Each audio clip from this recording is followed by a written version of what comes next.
आज बच्चों हम लोगों ने शुरू करना है chapter number 11, weights and major.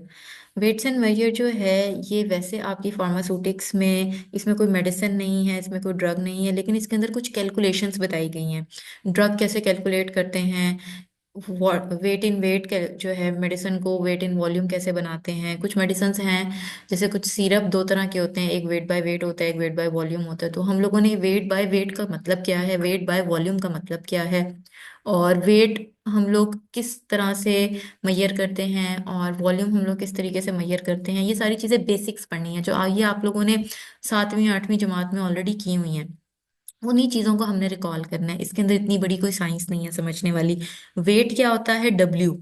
Wait को हम लोग जो है डब्ल्यू से, जो है उसका सिंबल होता है, और W is equal to M multiply by G. M क्या है, मैस, और जी क्या है, ग्रेविटेशनल फोर्स। तो वेट क्या होता है, किसी भी चीज को, किसी भी बॉडी को ग्रेविटेशनल फोर्स कितनी फोर्स से अपनी तरफ खींच रही है। मतलब हमारी जो जमीन की एक ग्रेविटेशनल फोर्स है, जो हम कहते हैं कि 9.8 कांस्टेंट है। ठीक है, तो 9.8 अगर ग्रेविटेशनल फोर्स कांस्टेंट है तो फिर मैस पे वेरी करता है वेट। जिसका मैस ज्यादा है उसका वेट ज्यादा होगा, क्योंकि W is equal to M multiply by G. Weight is equal to mass multiply by gravitational force. Gravitational force equal है, हर चीज को ग्रेविटी जो है वो एक ही फोर्स से खींच रही है अपनी तरफ। क्योंकि हम लोग जमीन पे चलते हैं तो एक फोर्स है जो हमें जमीन पे रख रही है। हम लोग देखते हैं स्पेस के अंदर जो है लोग भी फ्लोट कर रहे होते हैं, क्योंकि वहां पे कोई ग्रेविटेशनल फोर्स नहीं है। तो किसी भी चीज का मास जो होता है वो उसका वेट बताता है। तो वेट क्या है, उसकी डेफिनेशन देखें, it is a measure of gravitational force acting on a body that is directly proportional to its mass. W is equal to, यहाँ पे आप लोग लिख लें, W weight is equal to M multiply by G. M is equal to mass and G is equal to gravitational force. W is equal to M multiply by G. तो ये आपका हो गया वेट। तो अगर हम लोग देखें कि ग्रेविटेशनल फोर्स कांस्टेंट है, तो किसी भी चीज का जो मास है वो उसका, जो भी उसका वेट है वो उसके मास के डायरेक्टली प्रोपोर्शनल है। जितना उसका मास होगा उतना उसका वेट होगा। अगर उसका मास कम है उसका वेट कम होगा, अगर उसका मास ज्यादा है तो उसका वेट भी ज्यादा होगा। फिर कहते हैं मैयर, नापना, नाप तोल। तो किसी भी चीज का साइज बताना, या उसकी अमाउंट बताना, या बताना कि वो कितनी है, उसको बताना लफ्जों में, किसी मेजरमेंट्स में, किसी जो है इंस्ट्रूमेंट के थ्रू उसका साइज बताना कि वो चीज कितनी मौजूद है, वो कहलाता है मेजरमेंट या मैयर।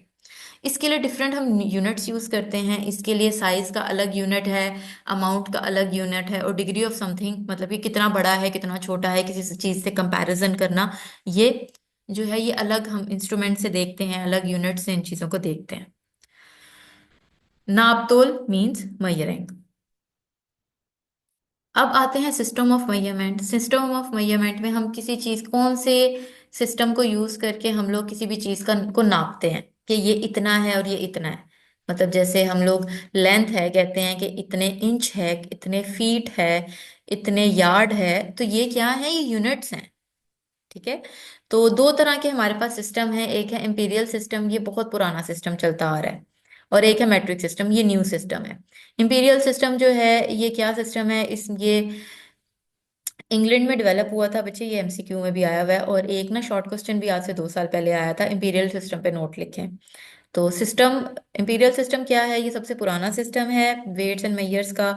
और ये पहले किस कहाँ डेवलप हुआ था, इंग्लैंड में। और इसके मुताबिक अकॉर्डिंग टू इंपीरियल सिस्टम, आपके हम लोग लेंथ जो है वो इंच में लेते हैं, फीट में लेते हैं, या यार्ड में लेते हैं। एरिया जो है वो स्क्वायर फीट में लेते हैं या एकड़ में लेते हैं। और किसी भी चीज का जो वेट होता है वो पाउंड्स में लेते हैं या ऑन्सेस में लेते हैं। ठीक है, इंपीरियल सिस्टम के मुताबिक लेंथ के ये यूनिट्स हैं, और एरिया के ये यूनिट्स हैं, और वेट के ये यूनिट्स हैं, और वॉल्यूम के ये यूनिट्स हैं। अब कहा जा रहा है कि अब बहुत से मुल्कों में इंपीरियल सिस्टम को रिप्लेस कर दिया गया है एक नए सिस्टम से, और वो है मेट्रिक सिस्टम। मेट्रिक सिस्टम जो है हमारी फार्मेसी में, हमारी मैथ्स में, जहाँ भी कैलकुलेशंस आती हैं, कोई भी ऐसी फील्ड जहाँ पे कैलकुलेशन आती है, हम लोग वहाँ पे मेट्रिक सिस्टम अब यूज करते हैं। मेट्रिक सिस्टम के अंदर हम क्या यूज करते हैं, मेट्रिक सिस्टम, ये 9th की फिजिक्स आप लोग रिकॉल करो तो प्रीफिक्सेस आ जाती हैं। किसी भी चीज को 10 की पावर के साथ हम लोग एक्सप्लेन करते हैं। टेन की पावर, जैसे अगर 100 है तो हम उसको 10 की पावर 2 लिख देंगे, मतलब 10 की पावर 2, 10 को 2 दफा मल्टीप्लाई करोगे तो 100 आ जाएगा। अगर कोई 1000 है तो हम उसको 10 की पावर 3 से कंपैरिजन करेंगे कि 1000 जो है वो किसके इक्वलेंट आएगा, 10 की पावर 3 के। तो मेट्रिक सिस्टम जो है ये कॉमनली यूज सिस्टम है, हम डिफरेंट फील्ड्स के अंदर यही रिप्लेस कर चुका हुआ है इंपीरियल सिस्टम को। और इसमें मेट्रिक सिस्टम के अंदर प्रीफिक्सेस यूज करते हैं। प्रीफिक्सेस क्या हैं? प्रीफिक्सेस के अंदर हम किसी भी, हमारे जो 3 बेसिक यूनिट हैं, मीटर, ग्राम और लीटर, वॉल्यूम के लिए, मास के लिए और लेंथ के लिए, इनको जो है हम लोग प्रीफिक्सेस में लेके जाएंगे तो हम इनको 10 की पावर में ले जाएंगे।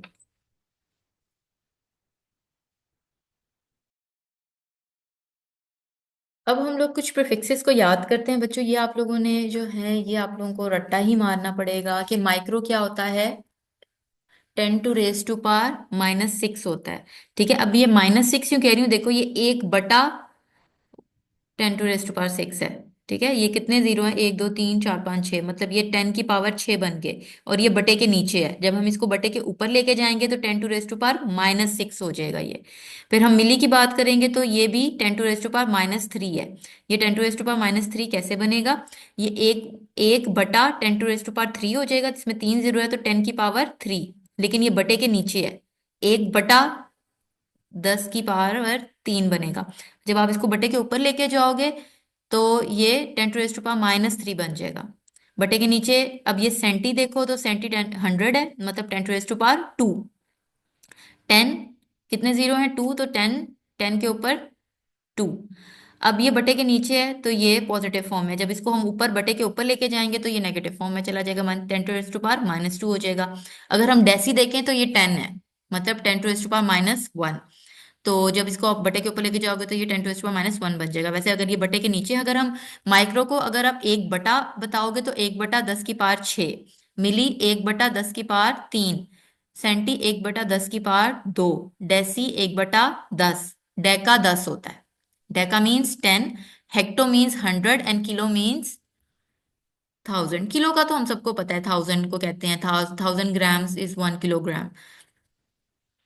उसके बाद यहाँ पे इन्होंने वही बेसिक चीजों को बताया कि 1 केजी के अंदर 1000 ग्राम होते हैं, 1 ग्राम के अंदर 1000 मिलीग्राम होते हैं, और 1 मिलीग्राम के अंदर 1000 माइक्रोग्राम होते हैं। ठीक है, ये कुछ ऐसी चीजें जो कि आपको एमसीक्यूज में आ सकती हैं। 1 केजी के अंदर कितने ग्राम होते हैं, 1000 ग्राम्स होते हैं। 1 ग्राम के अंदर कितने मिलीग्राम होते हैं, 1000 मिलीग्राम्स होते हैं। और 1 मिलीग्राम के अंदर 1000 माइक्रोग्राम्स होते हैं। और यहाँ पे इन्होंने केजी, एमजी और बाकी सबकी, अब केजी का मतलब है किलोग्राम, जी का मतलब है ग्राम, एमजी का मतलब है मिलीग्राम और एमसीजी का मतलब है माइक्रोग्राम्स। अब वही चीज ये थोड़ी सी दोबारा बता रहे हैं कि 1 किलोग्राम के अंदर 1000 ग्राम होंगे, 1 हेक्टोग्राम के अंदर 100 ग्राम होंगे, जो हमने ऊपर पढ़ा था हेक्टो 100 होता है। तो किलो, हेक्टोग्राम के अंदर 100 ग्राम, डेका 10 होता है तो 10 ग्राम होगा, 1 ग्राम के अंदर 1000 मिलीग्राम। एक डेसी, डेसी हमने क्या कहा था, 10 टू रेज टू पावर -1, तो ये 0.1 ग्राम आएगा। Centi 10 to raise to power -2 था तो ये 0.01 ग्राम आएगा। और milli 10 to raise to power -3 था तो ये आएगा 0 पॉइंट, ये 1.10 को बताता है, दूसरा जीरो, तीसरा जीरो और फिर 1 लगाएंगे तो -3 वैसे था। और अगर हम इसको ग्राम से बताएं तो 1 मिलीग्राम का मतलब है पॉइंट, 0.001 ग्राम्स। फिर सेम यही चीजें उन्होंने किलोग्राम्स, किलोग्राम और हेक्टोग्राम में बताई है। अब यही यही चीज ये वॉल्यूम में बताएंगे, kilo litre 1000, hectolitre 100, Deka litre 10। 1 litre का मतलब है 1000 मिलीलीटर, 1 डेसीलीटर का मतलब है 0.10 लीटर, और 1 सेंटी का मतलब है 0.01। फिर कुछ डोमेस्टिक मेजरमेंट्स हैं जो हमें बेसिकली पता होनी चाहिए कि एक ड्रॉप में कितने ml होते हैं, 0.06 ml आते हैं, मतलब कि एक ड्रॉप के अंदर 1 ml भी नहीं आता। देन एक टीस्पून, टीस्पून जब भी कोई कहे कि टीस्पून मेडिसिन डाल दें तो टीस्पून मीन्स के उसके अंदर capacity to hold that volume of liquid is only 4 ml। फिर हम लोग टेबल स्पून की बात करें तो table spoon is 15 ml। Dessert spoon जो होता है ना बेटा, डेजर्ट स्पून की कुछ जगहों के ऊपर 10 ml रीडिंग्स बताई जाती है, कुछ जगहों के ऊपर 8 ml बताई जाती है। आपकी किताब में 8 ml है, अगर आपको एमसीक्यू आता है तो आपने 8 ml करनी है, लेकिन कुछ जगहों के ऊपर 10 ml भी बताई जाती है। फिर एक टी कप फुल, मतलब कि एक टी कप फुल जो है, एक उसमें कितने एमएल होते हैं? 120 ml होते हैं। और एक फ्लूइड ऑन्स, कहते हैं ना, 1 ऑन्स, 2 ऑन्स, 3 ऑन्स। तो 1 ऑन्स के अंदर कितना एमएल आते हैं? 30 ml आते हैं 1 ऑन्स के अंदर। फिर हमारे पास ये टेम्परेचर मेजरमेंट का बता रहे हैं कि हम जो है फ़ारेनहाइट स्केल के ऊपर टेम्परेचर को मेजर कर सकते हैं, और केल्विन स्केल के ऊपर कर सकते हैं, और सेंटीग्रेड स्केल के ऊपर कर सकते हैं। अगर हम सेंटीग्रेड स्केल के ऊपर देखें, जो कि नॉर्मली हम लोग यूज करते हैं सेंटीग्रेड स्केल, तो इसको कैसे हम करते हैं कि जीरो, इसको हम बॉइलिंग पॉइंट ऑफ टेम्परेचर और फ्रीजिंग पॉइंट ऑफ टेम्परेचर के साथ हमने इसको कोरिलेट किया हुआ है। तो 0 जो है वो फ्रीजिंग पॉइंट ऑफ टेम्परेचर है, और 100 जो है वो बॉइलिंग पॉइंट ऑफ टेम्परेचर है। तो इस हिसाब से हमने सेंटीग्रेड को सेट किया हुआ है। देन फ़ारेनहाइट की बात करें तो 32 जो है वो फ्रीजिंग पॉइंट ऑफ वाटर है, और 212 जो है वो बॉइलिंग पॉइंट ऑफ वाटर है। ये आपको एमसीक्यूज आ सकते हैं, इनको अंडरलाइन करें। देन आप किसी भी, अगर आपको सेंटीग्रेड में दिया जाए तो और कहा जाए कि इसको फ़ारेनहाइट में कन्वर्ट करें, या आपको फ़ारेनहाइट में दिया जाए कोई टेम्परेचर, उसको कहें कि इसको सेंटीग्रेड में कन्वर्ट करें, तो आप ये फॉर्मूला यूज करेंगे। इस फॉर्मूला को यूज करते, जैसे फर्ज करें, फॉर्मूला क्या लिखा हुआ है? 59 = 9C + 160। अब आपको एक सेंटीग्रेड दे दिया गया, आपको आपको कहा गया 10 सेंटीग्रेड की फ़ारेनहाइट रीडिंग बताएं। तो आप यहाँ पे 9 के साथ, ये जो सी है सेंटीग्रेड दिया गया, तो आप 9 × 10 कर देंगे। और ये जो 5 यहाँ पे फॉरेन हाइट के साथ जरब हो रहा है, इसको यहाँ पे 5 को डिवाइड कर देंगे, तो आपके फॉरेन हाइट की रीडिंग आ जाएगी। इसी तरीके से अगर हम लोगों के फॉरेन हाइट का कह दें कि फॉरेन हाइट 10 है और सेंटीग्रेड का बता दें, तो यहाँ पे ये माइनस हो रहा है, प्लस हो रहा है, यहाँ पे इसको बटे के इस तरफ कर देंगे, यहाँ पे जाके ये माइनस हो जाएगा। 5F - 160, ये बेसिक मैथ है। यहाँ पे ये मल्टीप्लाई हो रहा है, इसको इधर बटे के इधर कर देंगे तो डिवाइड हो जाएगा, मतलब कि 5F - 160 डिवाइडेड बाय 9, ये बन जाएगा। यहाँ पे प्लस है, बटे किस तरफ करके ये 160 माइनस हो जाएगा। यहाँ पे इसके साथ मल्टीप्लाई हो रहा है, इसको इधर नीचे लेके जाएंगे तो ये डिवाइड हो जाएगा। तो सी की वैल्यू आ जाएगी, आपके फ़ारेनहाइट 10 था, 10 को 5 के साथ मल्टीप्लाई करें, उसके बाद उसको 160 के अंदर से माइनस करें, देन उसको डिवाइड कर दें किसके साथ? 9 के साथ, तो आपकी सेंटीग्रेड की रीडिंग आ जाएगी। तो हम इस तरीके से किसी भी फॉरेन हाइट की रीडिंग को, अगर हमने फॉरेन हाइट दिया जाए टेम्परेचर, तो हम उसको सेंटीग्रेड में कन्वर्ट कर सकते हैं, और अगर हमारे पास कोई सेंटीग्रेड दिया जाए तो हम उसको फॉरेन हाइट में कन्वर्ट कर सकते हैं, इस टेम्परेचर को यूज करके, इस फॉर्मूला को यूज करके। तो फॉर्मूला को भी आप अंडरलाइन कर लें। देन हमारे पास कुछ कैलकुलेशंस है। डेंसिटी क्या होती है? किसी भी चीज का मैस उसके वॉल्यूम के साथ जब हम डिवाइड करते हैं तो उसको उसकी डेंसिटी आ जाती है। Density is equal to mass divided by volume. किसी भी चीज की डेंसिटी को उसके मैस से डिवाइड करेंगे तो क्या आ जाएगा उसका? किसी भी चीज की डेंसिटी कब आती है? जब उसके मैस को डिवाइड करते हैं उसके वॉल्यूम से। अगर अब मैस कैसे आएगा? अगर उसकी, ये यहाँ पे वॉल्यूम डिवाइड हो रहा है, अगर हम इसको बटे के इस तरफ ले जाएं, मैस कैसे आएगा? किसी भी चीज की डेंसिटी को उसके वॉल्यूम से मल्टीप्लाई करेंगे तो उसका मैस आ जाएगा। ठीक है। तो इस, ये जो फॉर्मूला है ये इंटरकन्वर्टेबल है। जैसे डेंसिटी को, डेंसिटी ये देखें पी है, लेकिन ये पी की तरह नहीं है, थोड़ा ऊपर से गुलाई में है। Density is equal to mass divided by volume. तो मैस किसके इक्वल हुआ? Mass is equal to density multiply by volume. ये देखें। और अगर हम वॉल्यूम निकालें तो वॉल्यूम, अगर ये बटे से उधर जाएगा मल्टीप्लाई हो जाएगा, और ये बटे के इधर आके डिवाइड हो जाएगा, तो volume is equal to mass divided by density. तो एक ही फॉर्मूला से हम तीन चीजों के फॉर्मूला निकाल सकते हैं। हम इस फॉर्मूला को यूज करके मैस का फॉर्मूला भी बना सकते हैं, इसी फॉर्मूला को यूज करके हम वॉल्यूम का फॉर्मूला भी बना सकते हैं, और इसी फॉर्मूला को यूज करके हम डेंसिटी का फॉर्मूला भी बना सकते हैं। फिर नेक्स्ट हमारे पास आती हैं परसेंटेज सॉल्यूशंस। परसेंटेज सॉल्यूशंस क्या होते हैं? जब भी हम कोई चीज मेडिसिन बनाते हैं तो हम लोग उसको आर्टिबिट्री देख लेते हैं कि वो क्या चीज है, वो 100% है। अब किसी भी चीज को पार्ट्स पर 100 में एक्सप्लेन करना क्या कहलाता है? परसेंटेज सोल्यूशन बनाना। जैसे हम लोगों के एग्जाम्स में परसेंटेज देखी जाती है, 100 में से कितने नंबर आए हैं तुम्हारे? 40 नंबर आए हैं तो 40% नंबर आए हैं। 30 नंबर आए हैं, 30% नंबर आए हैं। इसी तरीके से मेडिसिन जब हम बनाते हैं तो ओवरऑल मेडिसिन को जब हम 100% के हिसाब से देखते हैं, 100 पीसेस के हिसाब से देखते हैं, 100 पार्ट्स के हिसाब से देखते हैं, तो हम उसको कहते हैं कि ये परसेंट प्रिपरेशन है। अब जो भी परसेंट प्रिपरेशन होती है, अब उसके अंदर जो है तीन तरह के, वैसे तो हम चार तरह के बनाते हैं, लेकिन मेडिसिन के केस में हम तीन तरह के बनाते हैं। वेट बाय वेट और वॉल्यूम बाय वॉल्यूम प्रिपरेशंस होती हैं। अब इस चीज को अगर मैं आपको एक्सप्लेन करूं, weight in volume, weight by volume कैसे बनता है। आपने एक सोल्यूशन बनाना है, आपने सिरप बनाना है, सिरप में आपने शुगर ऐड करनी है लिक्विड के साथ, क्वांटिटी सफिशिएंट करके वाटर के साथ। आपने कहा कि यूएसबी कहती है 66.7% सोल्यूशन बना दें, तो ये शुगर का सोल्यूशन बना दें, दैट इज सिरप। तो 66.7% आपने जब बनाया तो आपने क्वांटिटी सफिशिएंट लेके 66.7 वेट बाय वॉल्यूम बनाया। वेट बाय वॉल्यूम आपने जब बनाया तो आपने 66.7 वेट लिया और वॉल्यूम आपने क्वांटिटी सफिशिएंट 100 ले लिया। तो ये आपकी प्रिपरेशन बन गई वेट बाय वॉल्यूम, जिसके अंदर आपने 100 पार्ट्स के अंदर कुछ पार्ट सॉल्वेंट के डाले, कुछ पार्ट सोल्यूट के डाले, और आपकी प्रॉपर प्रिपरेशन जो है आपने किससे इक्वलाइज कर ली, किससे कंपेयर कर ली, 100 से। सेम जब हम वेट बाय वेट में जाते हैं तो तमाम दोनों इंग्रेडिएंट अब वेट में आएंगे। आपका सॉल्वेंट मतलब आपका लिक्विड भी वेट में आएगा, और आपका सोल्यूट भी बेटा आप लोगों का वेट में आएगा। मतलब अगर आप अब जब हम बीपी का सिरप देखते हैं, एग्जाम्पल दें बीपी के सिरप की, अब 85% wait by wait, 85% wait by wait का क्या मतलब है कि आपने जब सोल्यूशन बनाना है सुक्रोज का तो आपने 85 ग्राम्स ऑफ सुक्रोज लेकर आपने quantity sufficient 100 grams of water में डालना है। अब हम 100 ग्राम्स क्यों ले रहे हैं? क्योंकि आपकी प्रिपरेशन आप वेट बाय वेट बना रहे हैं, इस वजह से आप लिक्विड भी ग्राम्स में ले रहे हो, जो कि एक बहुत अनकॉमन बात है। हम लोग लिक्विड कभी भी ग्रामेज में नहीं लेते कॉमन प्रैक्टिस में।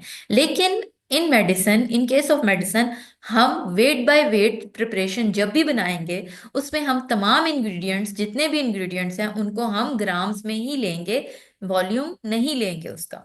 फिर हमारे पास आ रही है volume by volume. Volume by volume वो प्रिपरेशन है जिसके अंदर किसी भी सॉल्यूशन को बनाने के लिए जो सोल्यूट होता है वो भी एमएल्स में लिया जाता है, और जो सॉल्वेंट होता है वो भी एमएल्स में लिया जाता है। आपने सोल्यूट को भी एमएल में लेना है, आपने सॉल्वेंट को भी एमएल में लेना है, क्योंकि दोनों का हम क्या ले रहे हैं, वॉल्यूम।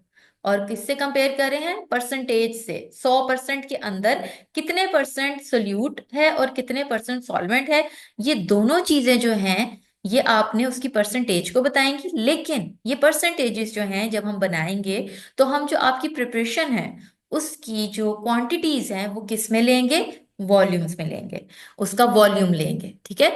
तो लिक्विड वेट बाय वॉल्यूम के दोनों वॉल्यूम लिए जाएंगे, वेट बाय वेट में दोनों ग्राम्स लिए जाएंगे, और वेट बाय वॉल्यूम के अंदर आपका सोल्यूट ग्राम्स में होगा और आपका सॉल्वेंट जो है उसका वॉल्यूम आएगा, वो लीटर्स में आएगा या एमएल्स में आएगा।